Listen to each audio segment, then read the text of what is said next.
Hello and welcome to the Random Thought Show. My name's Jacob Tober. And my name's Darren McInnes. On the show we talk about anything and everything in fitness, high performance and health. All right, welcome to part 2 of the interview with James Russell. If you haven't listened to part 1, stop what you're doing, go back and listen to that because none of this will make sense without it. It's a cracker of an episode and I really hope you like it. All right, welcome to part 2 with James Russell. So where were we?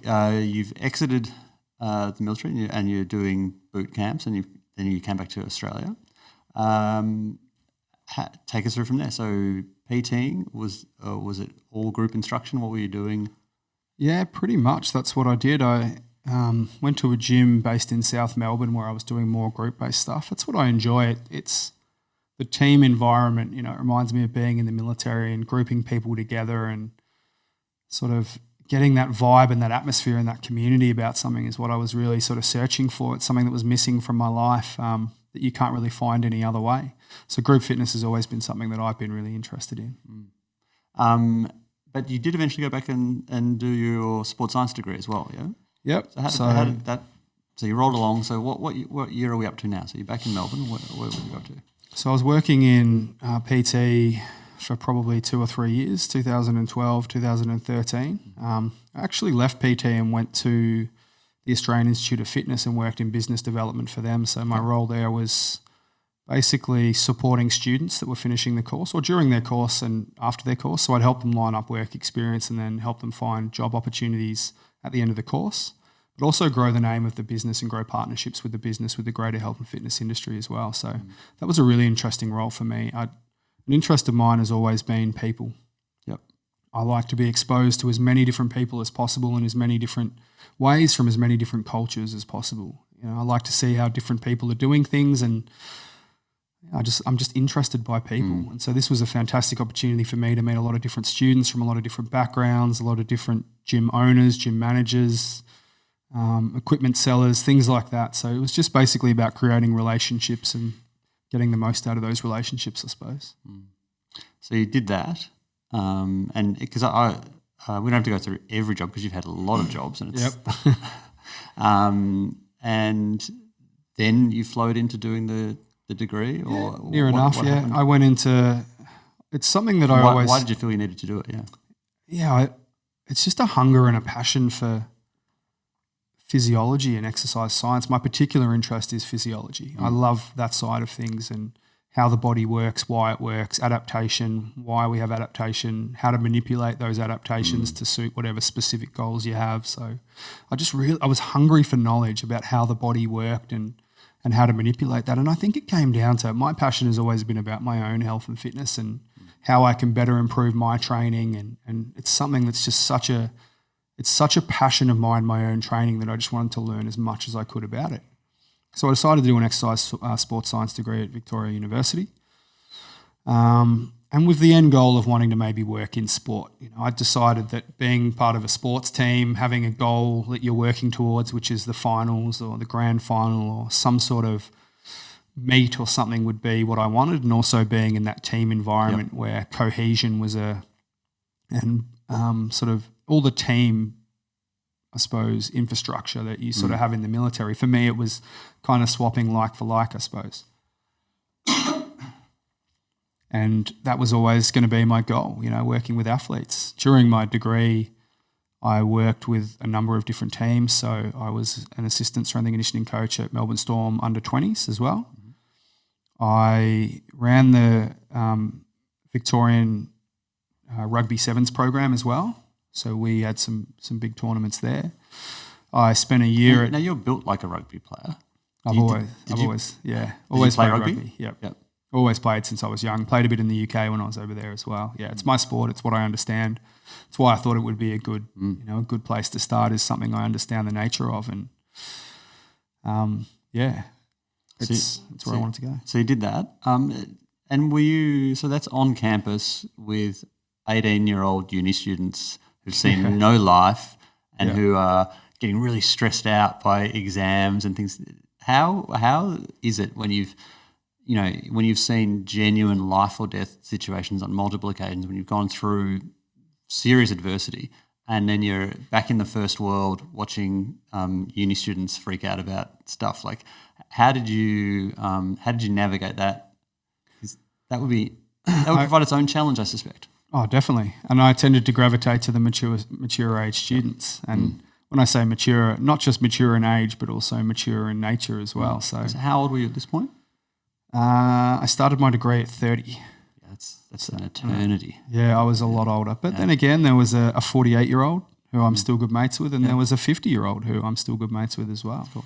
So there was a few older people, and there was a few mature souls there as well, a couple of guys. I'll give a check out to Lockie Porter, who will probably be listening to this podcast as well. Lockie was 18, 19 at the time, and he's almost pretty much like an old man, probably more mature than I am, and destined for great things, that kid as well. So, I had some good people around me, but yeah, you don't sweat the small stuff. It's not worth getting worked up about, It's just finding a way to get something done. That's one thing the military taught me, is giving up or failure. Failure is part of the process. You have to fail to succeed. It's the only way we learn. It's like adaptation. You put a stress or a stimulus on the body and you adapt to that. It's the same thing with failure. You need to fail. It's one of the most important parts of success. That's how you make your mistakes and learn what to do. So those are going to happen, and just accept them. I fail a lot. Like we're failing in here constantly. There's things we're trying to do and they don't work, and that's kind of the point. Like, you just learn and you get much better for it. It's all perception, isn't it? Like, people look at failure and beat themselves up and take it as a negative. Failure is a positive. It's life teaching you, all right, well, that didn't work. I'm now one step closer to success and the successful recipe of what I need to achieve. It's just learning. Like, it's just, if you reframe it as, we have a hypothesis about that this is going to work and it's going to work this way, and then it doesn't. You go, all right, well, we've now learned that doesn't work. We've narrowed it down. Let's try something else. Yeah. I suppose it's human nature. What's trial and error? How do babies learn? You touch the hot plate, you pull your hand away, and you never touch it again. Don't do it again. Yeah. You've just actually made yourself, or taken yourself one step closer to success. And I think uni was about that for me. I dropped out of high school. I was never able to communicate. I was never able to sit still in class and concentrate. I'm a very physical person. I learn by doing. I like to be active. So for me, it was very challenging in a different way. It's a big jump from dropping out of high school to straight to an undergrad degree. Was there any bridging learning provided for you, or was it just the Cert 4 that kind of served as that? No, and I couldn't even tell the difference between they and they are at the time. I didn't know any of that stuff. I had to relearn basically how to write.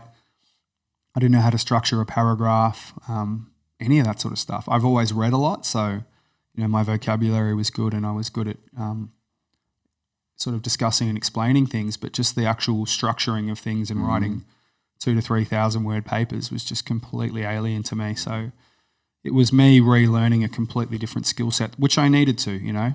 I'd evolved a lot of other very potent skill sets, but this is one that was lagging for me and something that I needed to do. I come from a family where everyone has a degree, and it's sort of a yardstick of how you're judged in my traditional family as well. Doesn't matter what your degree is in, you just got to have one. You've got to have one, yep. But yeah, these little failures, they were just, I learnt so much from university in a different way. It was probably one of the biggest learning experiences, but not in the standard form about the technical stuff, which is, yes, I learned a lot about that, but more about the I suppose critical analysis is the most important thing I took out of uni. It was, all information is handed to you with some form of bias, whether it's conscious or subconscious. Yeah. How do you extrapolate as much fact from that as possible? And then how do you deliver that information without your biases being put on it? So it's about how to understand information being delivered to you and how to deliver it to other people. And this is what taught me a lot about communication now, which I think is one of my strengths, is how to communicate. Yeah. Do you think also you had the advantage of, when, there's that thing where, the Dunning-Kruger effect, where you don't know what you don't know. Yep. You would have been a step ahead of at least knowing you didn't know. Like, you'd have been, your personality type and also your experiences would have made you very comfortable with going, I'm just seeing the tip of the iceberg at the moment. There's a lot more. And that's a much better, that's a wonderful default starting point if you're stepping into situations going, I don't know what I don't know. Yep. You'll get your bearings a lot quicker. I think taking ego out of things is probably the biggest step you're going to take to achieving what you want to achieve. Ego is just, it's got no place in anything. It's going to hinder you more than it's going to help you. It's going to stop you from remaining open. I know a lot of people who do know quite a lot of stuff, but they're shut down. They're not open to new things. And I think, a young 10-year-old kid right up to a 50-year-old person can teach you something. Everyone's had different experiences and different journeys in their life to get where they're getting to. They all have a slightly different way of doing things. They're wired differently to you. So they're going to address and action problems in a different way. You can learn something from absolutely every interaction you come across with people. You just need to be open to that. And even if what you're learning is that what they're doing is not working, even if you're learning about why it's not working, that will reinforce what you would do in that situation. So everyone is a learning opportunity. Yeah. 100%. Yeah. Learning opportunities for me are the most important thing. I like to be around people who think differently to me because they solve problems in a different way to me. And there's always something that I can learn to put into my life to become better because of that. And hopefully if they're open, they can do the same thing. And I have a very eclectic group of friends from a lot of different backgrounds and a lot of different interests. And I don't have a standard group as such. I have my ex-military mates, which is probably my main group. But outside of that, I have individual friends in different areas.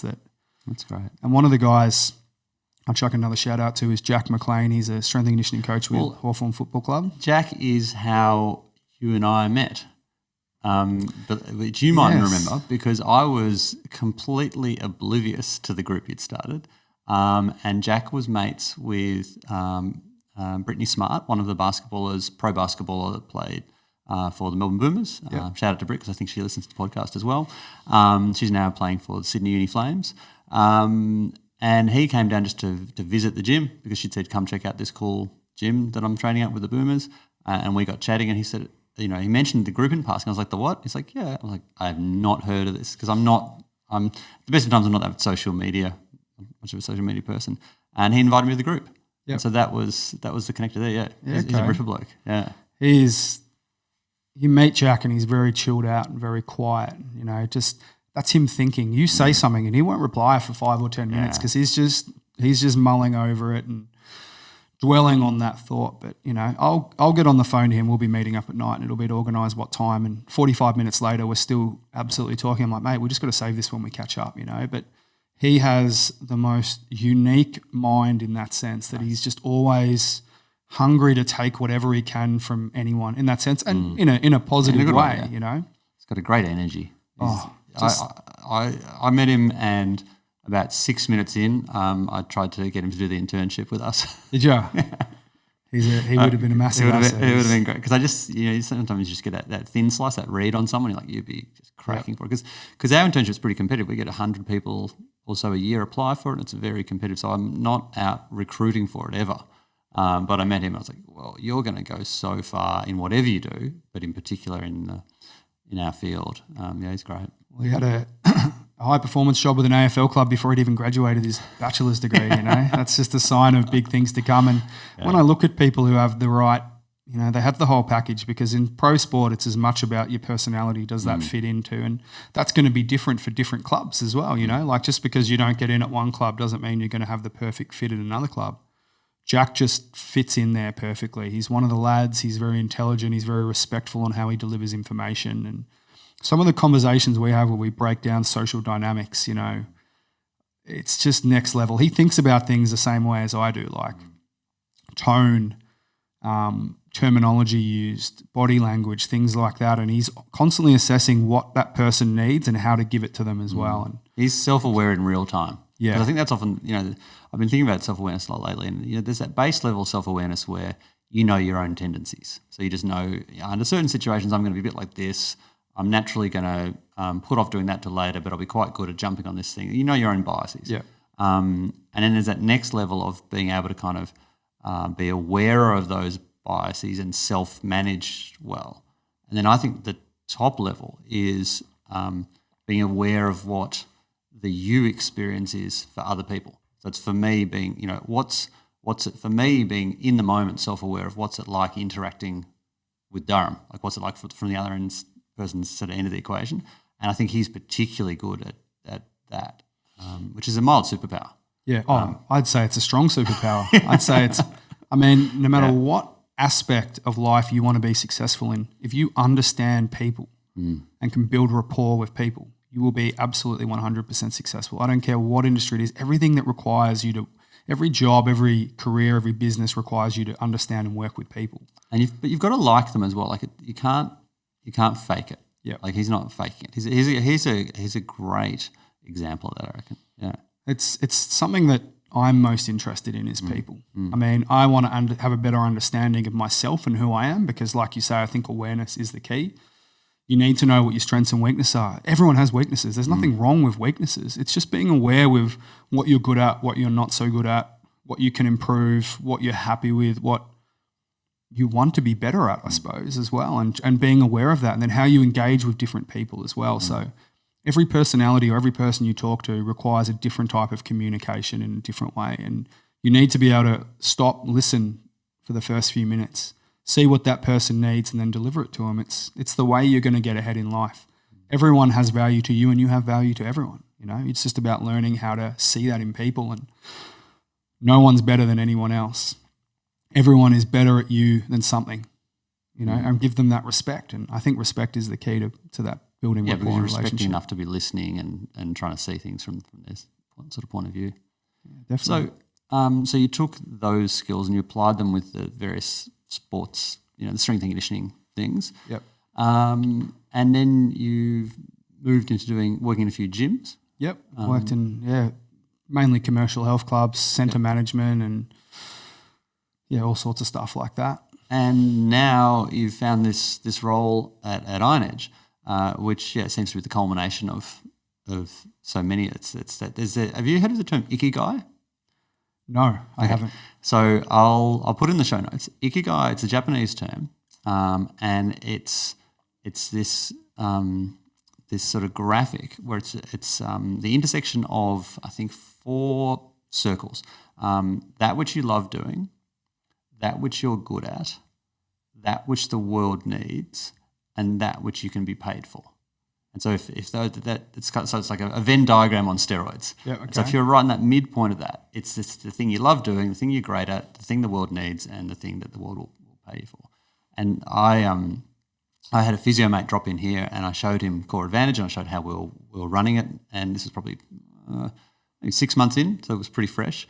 And he was just like, "You're in your ikigai." I'm like, "I'm in what?" He said, "Yeah, this is," and he pulled up. Sounds like someone on the bottom of your shoe. You stepped in something. Doesn't sound like a great thing, but it's quite a beautiful diagram, and it's that thing of finding that thing you love doing that you're great at, and it seems like your skills of bringing people together, your skill of thinking things through carefully, and being able to make a lot of decisions relatively rapidly, and it's a fast moving job, your gig, isn't it? Like there's a lot going on.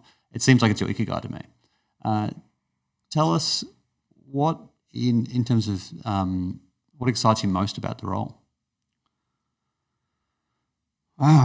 It's an interesting question because the role is so diverse, you know what I mean? There's a lot of stuff I like about it and there's some stuff that I don't like about it as well. But I suppose I get to engage with people from all different organisations and all different backgrounds and build relationships, like partnerships with Core Advantage and things like that, and coming out here, visiting you guys, communicating with you guys, seeing what you're doing.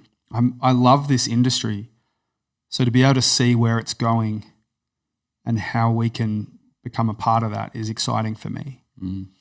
I mean, the fitness industry is constantly evolving. There's a lot of research coming out. There's a lot of new theories and principles and wearable technologies and training equipment coming out. And it's just something I'm so passionate about. I get to be at the forefront of that, not just seeing where the industry is going, but trying to predict it and trying to conceptualize equipment. Skate to where the puck will be. Yeah, exactly. And I love that. It's tactical. You've got to be able to look at current trends and see how they'll evolve over time and how we can meet the demand of that. It's about seeing niches in the industry which are growing now with time and, how we can capitalize on those or how we can provide for those industries as well. It's about seeing who's going to be prominent players and how to build relationships with those people. And it's just, like you said before, it's satisfying in a load of different ways, and I get paid to do it. You know, it's fantastic. Cool. It's bigger picture. I've never been good at day-to-day stuff. I've never been good at carrying out the small things. I like to strategize on a bigger spectrum and, you know, try and bring a lot of elements together, and that's what Iron Edge really is. Yeah, that's cool. We talk here about the idea of closing loops. So you start a thing, and then to finish it is closing the loop. And I'm a world-class loop opener. Yeah. My loop closing game is not nearly as strong. Yeah. And I'm just lucky I'm balanced out by a team that are very good at helping me by closing loops. I think that's where it comes back to what we were talking about before on personality. You need to know what your strengths and weaknesses are and surround you with people that complement those, or, you know, your yin and your yang. Like the day-to-day stuff I'm not that great at, you know. I'm great at bigger picture, creative, coming up with ideas. You know, something I've had to work on as a person is following through with the smaller details of things, which, not that I'm not good at them, but I'm just not interested in that side of things. I suck at that. I really like the starting, and I really like the finishing. Yep. But then there's that middle bit where it's just details, and it's just, you know, grinding your way through bit by bit. But there are people that enjoy that side of things. You've just got to find, you know, and you obviously have created a fantastic team here at Core Advantage of people that complement each other, and, you know, sort of, you're a very well-rounded team here. That's probably one of the biggest things I would say about Core Advantage is it's a well-rounded team. You cover all bases. It's a great team. Yeah. You know, and that's not luck. That's through, you know, you understanding people and making the right decisions and choosing the right people. I reckon there's still been. I still feel like I've been astonishingly lucky, but I think I've amplified that luck. Is sort of my take on it. I know this sounds horribly cliche, but I don't believe in luck. I think that no matter whether you realise it or not, but every situation you end up in, even if it's a tiny little butterfly flapping its wing moment 10 years ago, you know, something happens, an action happens, it changes the way you think, or it changes your actions in a way that puts you in the position that you're in.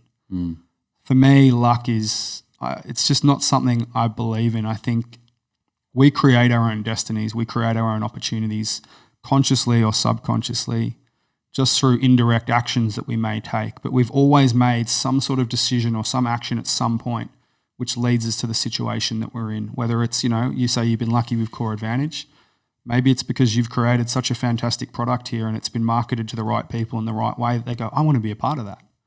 And then these people come in and it might be, geez, I was lucky this person came in. No, it wasn't luck. You've created a product here that they want to be a part of. You do draw people to what you're doing, I suppose, yeah. And it goes back to that old saying, you know, don't try and keep everyone happy. Be who you are and you'll attract people like yourself. Yeah, that's true. In terms of so, you know, it's one area where we are, and it's difficult to talk about it without saying like I'm sucking up, but we are so excited about the Iron Edge partnership because there's so many great sort of synergistic elements to it. One of the little things, or big things for me to look at that I really like is the idea of working on prototypes with you guys and road testing equipment, because I think we're particularly good at it because we are very fussy. Yep, definitely agree with that. And I see your eyes light up a lot when you're talking about the new equipment. Like, it's clearly an area, like making new stuff that works better is really exciting.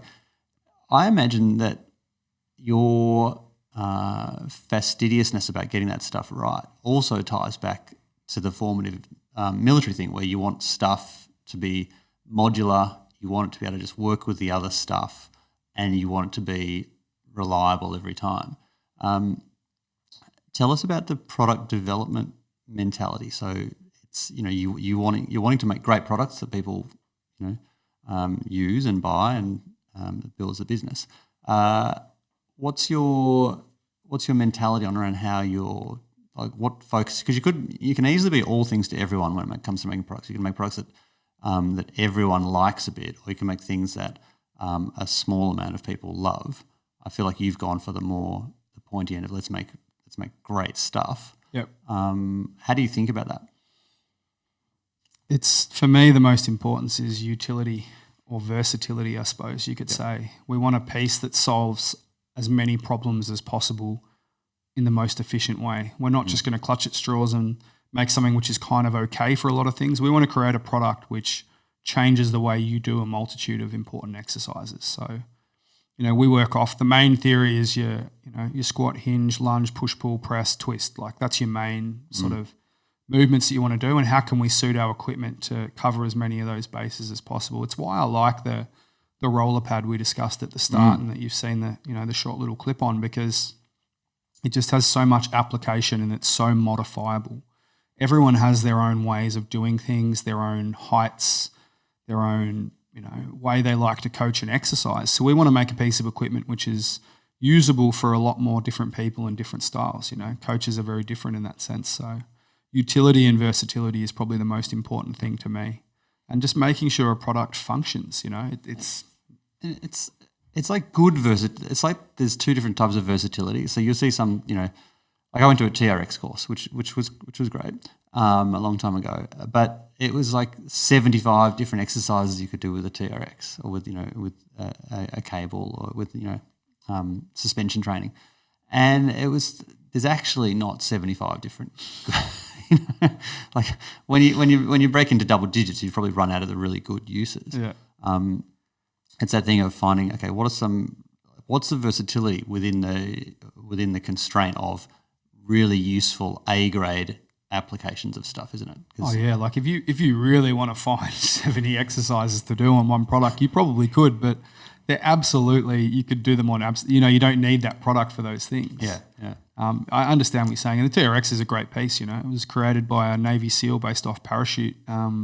The rigging for a parachute, I'm pretty sure, and used to take it on operations and train, and it's got a great backstory behind it, and it's so versatile and it's travelable. It's great, but I don't know why they need to get that much more out of it. You know what I mean? What it does is good enough as it is. Have some confidence in your product and push it. Do those three things. Yeah. That's it. And a lot of our devices and a lot of our storage as well. I think for me, having worked in a lot of different facilities, one of the biggest issues that needs to be addressed is storage of equipment. It's just not done well, and I know you hear a little bit OCD about your storage and the way things go. We've never had good storage before too. So, we talked about this in a couple of podcasts ago with Jacob about the refit with you guys, is that I've always had the desire for great storage, but we just never had good solutions. So getting stuff off the floor and a place for everything and everything in its place, we just love that now. It's such an underrated thing. What you don't realize until you have it, you don't realize what a nice contribution it makes to the feel of the gym. Yep. Like it just seems, I think storage I had filed in my head as kind of a nice to have admin-y thing. Yep. But when you actually get it right, it's like everything's just in a place, you can find it easily, it just works beautifully. I think it's key to zoning areas as well. I'm very big on areas being for specific things, you know what I mean? You want to keep as much open space as you can because that's, universal. Let's deep dive on that. So you've seen a lot of setups, you've set up a lot of facilities, and I made terrible errors in the first incarnation of Core Advantage. I put walls in the middle of the gym. I had all these fixed things that you had to work around. I had no lines of sight. Yep. In many ways, I don't reckon I could have stuffed it up much more. The only thing I got right was that we didn't go the Noah's Ark principle. Instead of having 2 of everything in the gym, we had, let's just get 6 of the things. Let's pick the things we really need. They're going to have the maximum versatility, and let's have a lot of them. What are your design principles? You're going into a new space and you're looking at it. What do you care most about? Keeping as much open space in the centre of the room as possible and wall mounting everything if you can. Yeah. That's my key. The exact opposite to what I do. But that's just, everyone has their own purpose. Like, the way I do things is going to be different to you. And I think that's what we're good at Iron Edge is we can provide examples, but at the end of the day, whoever's fitting out their facility, it's their style of training, it's their fit out, it's how they want it. We can make suggestions based off our experience, and I'm happy to do that. But for me, it's just get everything off the walls and zone things so people aren't having to cross into different areas. So, you have your strength area, you have your accessory area, you have your miscellaneous or conditioning area as well. And that, for me, is the key. You've just got to zone those areas and people can just find stuff easily and then that's get it it done.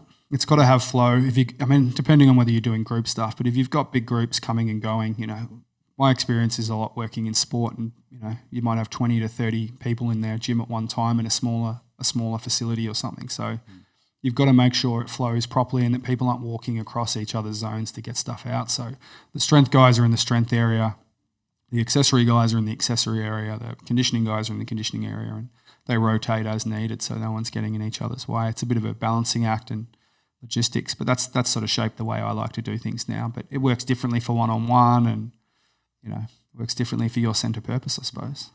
Are there common, in every industry, there are classic rookie mistakes that people make? Like, you can go into any industry and you say, okay, what are the top 3 mistakes? What are the 3 things that make you slap your forehead and like, oh, I can't believe they did that? Are there ones that jump out to you apart from, obviously there's my example of jamming the gym up with too much stuff down the middle of it. Yeah. What are the other things that you see? It's probably, that is the biggest one, is jamming the gym with pieces that are very individualised and can't do a lot of things. At Iron Edge, our philosophy is, like I said, versatility in the equipment, so you can really get the most out of a piece. If you're going to have one of those pieces or 2 of those pieces, it does a lot of things.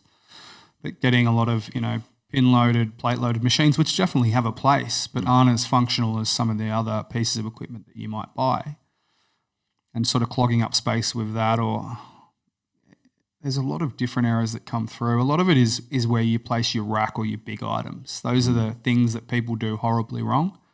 And then they've got to build everything around. That's a kind of they've got sunk cost in where they've placed that, and they've got to fit everything around that. Is that what you mean? Yeah, well, you need to put everything around the rack. The rack is your key piece. Wherever that goes dictates everything else. But I just think the placement of that is usually done horribly and put through the middle, takes up a lot of space, cuts the room in half, cuts your line of sight, like you say. And even if you're not going to wall mount it, having it as close to a wall as possible and creating that universal space in the middle, which you can pull bits and pieces from the other walls and zone into whatever you want it to be, is the key. Or misuse of equipment, people buying a piece of equipment that's used for specific things and trying to use it for other sort of brand extension, use it for 2 different things. Yeah, exactly. So there's that sort of sweet spot in the middle, I suppose, yeah. And I suppose one of the big mistakes I made was I looked at the floor plan from a bird's eye view, and I was like, this all looks perfect, it looks great, and I didn't actually visualise it in 3 dimensions. And so had I done that, I would have realised that, you've put a wall down the middle of your gym. You've cut your space in half. And it wasn't until everything was in, and I was like, I've put a wall down the middle of the gym.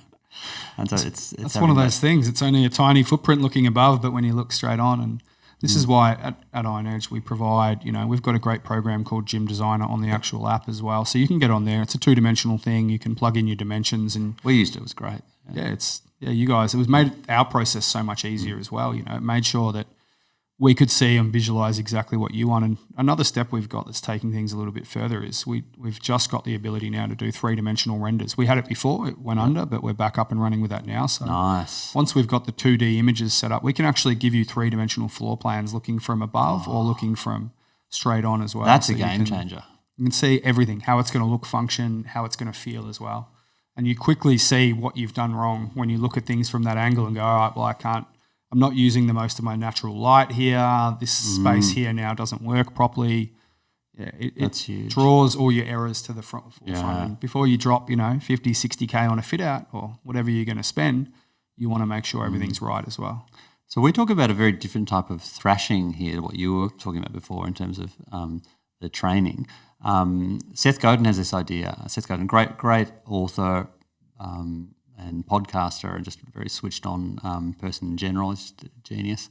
And he talks about thrashing on a project, which means before you start doing the thing, you should maximize the time you spend actually planning it, and you should thrash around trying to really find, exactly all the flaws in what you're doing before you actually start committing to building that thing.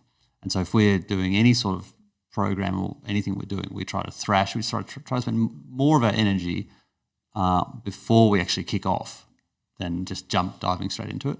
And that 3D thing that's a great example of thrashing, because you can really work out the issues before you've actually picked up anything or ordered anything.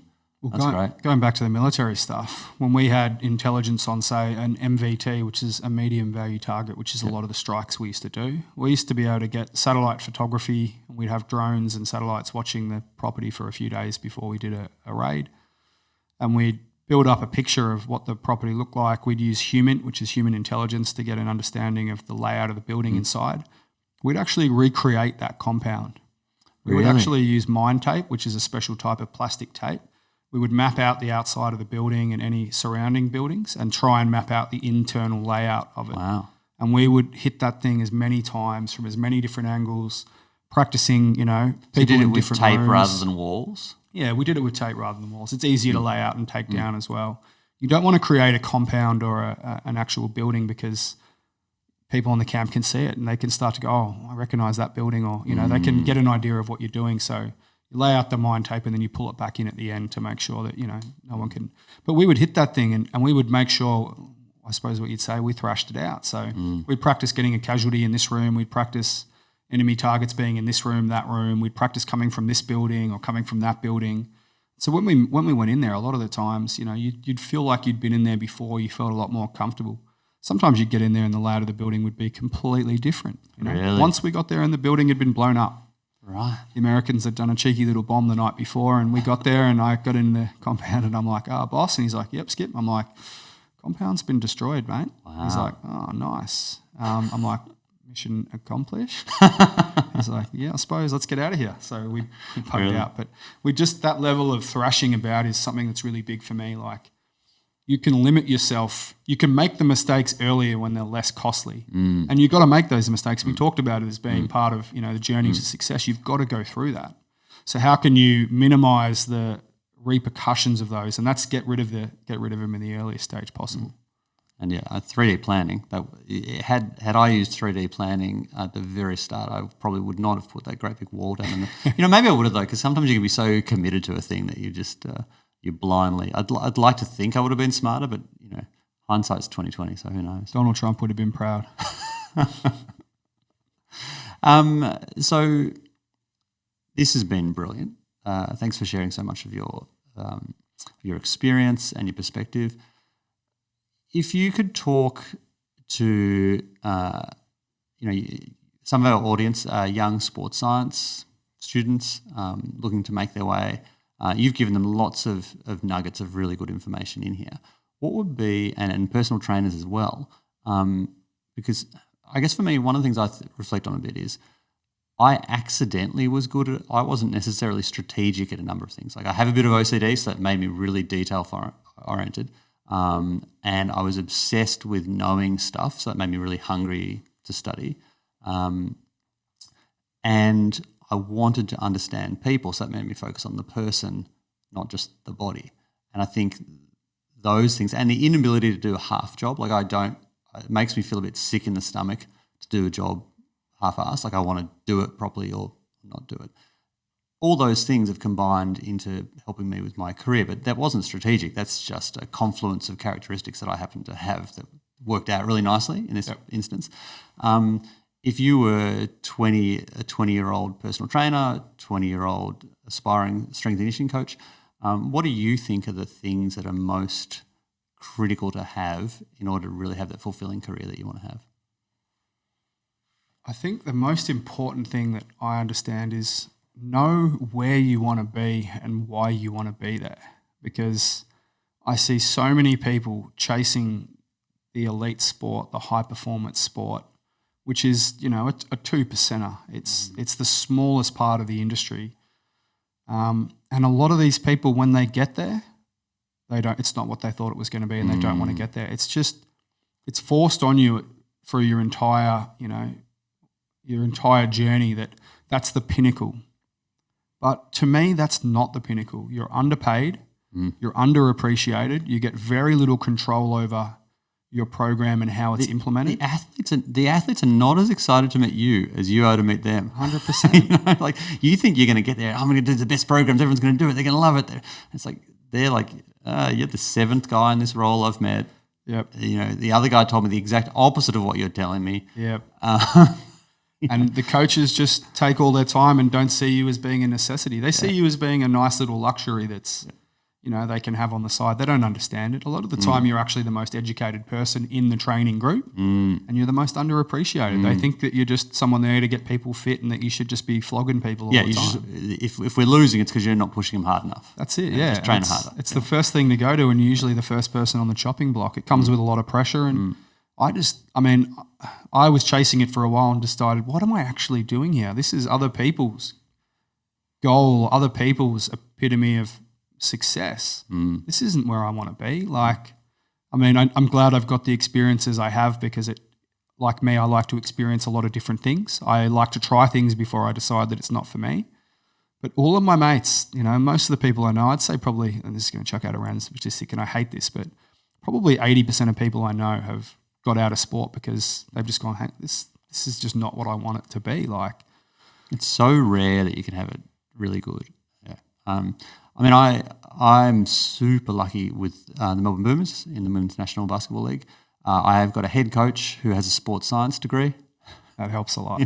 Guy Malloy, he's an awesome and just a deep thinker, a tactical, philosophical and scientific thinker. And so that makes my job so easy. But even with that, I had to step back I had the role of high performance manager. I had to step back from that and I made up a little role called speed and agility coach, which is what I do now.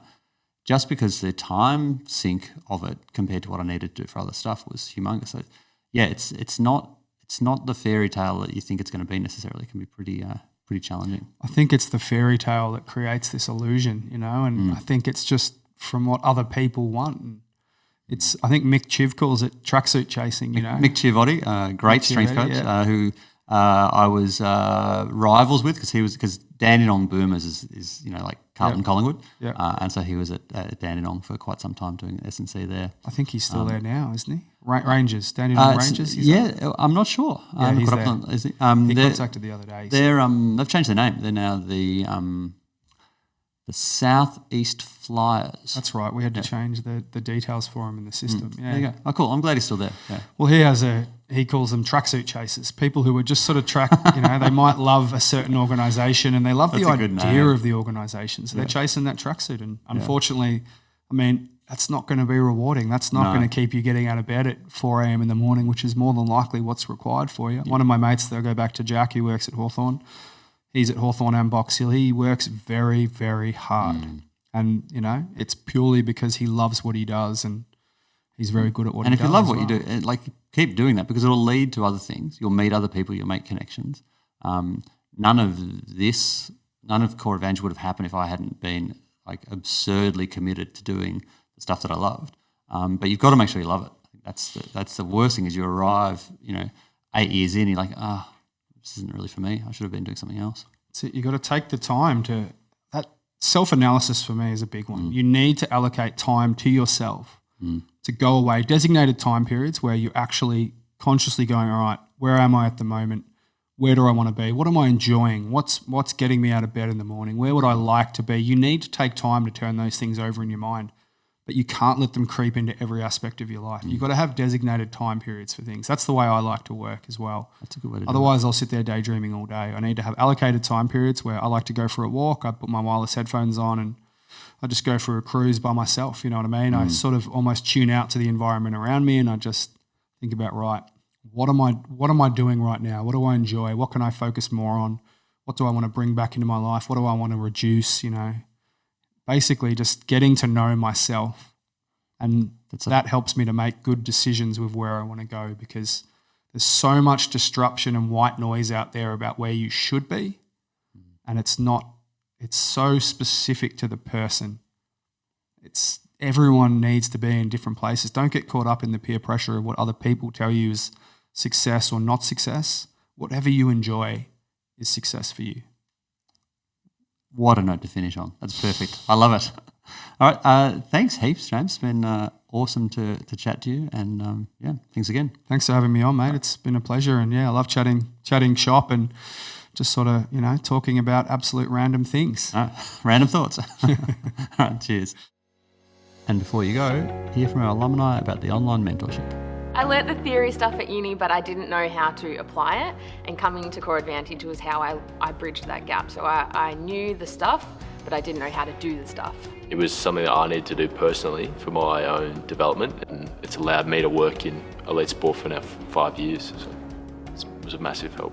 I think mentorship is really important and being able to ask questions all the time, and the Core Advantage course allows that because there is a big team of people that you can ask questions. I get to train professional athletes every week, work really closely with professional athletes, which is awesome. A lot of the skills that I'm applying, I learned through the program at Core Advantage.